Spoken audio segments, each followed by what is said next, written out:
でしょうか。大きな事故だったじゃん。人はどうなったの？そりゃいかんで、本当に。山陽新幹線博多発東京行きののぞみ176人と接触。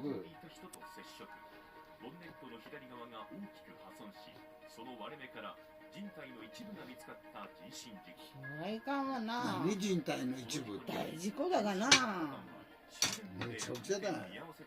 頭でも履いてたんだね、か。4万人以上に影響が出たといいます。一体何があったのか。会見で事故の状況が明らかになってきました。のぞみ176号の運転士が博多小倉から来まして、トンということを、何かに衝撃したということを聞いています。鳥とかなんかならええけど。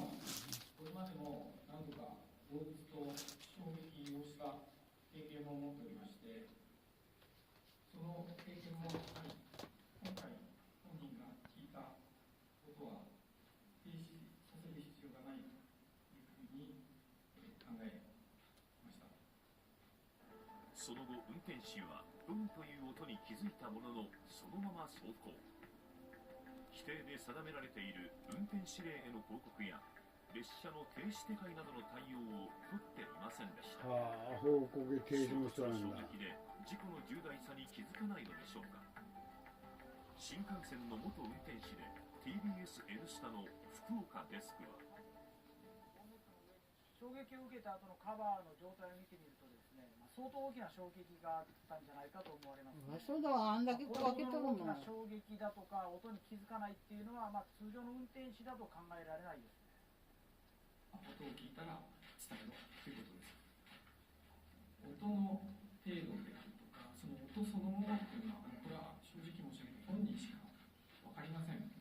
ですので、そこは本人が判断するっていう部分も尊重したいと思っています。運転士は先頭車両のボンネットが割れたまま走行。車両の破損に気づいたのは、下り車線反対側を走っていた別の列車の運転士で、小倉駅に入った時に発見し、総合指令所に連絡。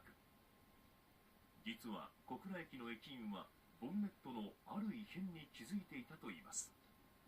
血のりらしきものを認めたようでありますが、これまでも何度か見たことがあったということもあり、大きな異常とは考えなかったと申しております。血のりとそのひびらしきものが見えたように思うというふうに伝えています。らしきものっていう程度しか認識してませんので、当時はそこまでの重大な事象であるというそこまでの思いはなかった。ボンネットが割れた新幹線を次の新下関駅で臨時停車させ確認したところ、破損した部分から人体の一部が見つかったということです。新下関駅に停車した新幹線を見ると、人体の一部。ボンネットは今にも破損しそうな状態。首から上があった。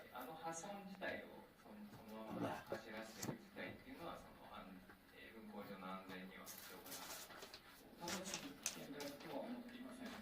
車体そのものではございません。そんなに重要なものではない。プラスチックっていう素材になりますので。しかし元運転士の福岡デスクは、最悪の事態を招いていた可能性もあると指摘します。万が一ですね、あのカバーが車両の下に潜り込んで、台車であったり車輪だとか、そういったところにぶつかって損傷させるなどの影響があった場合はですね、場合によっては脱線という可能性も含めて重大な事故につながりかねない。そもそもどうやって線路に入ることができたのでしょうか。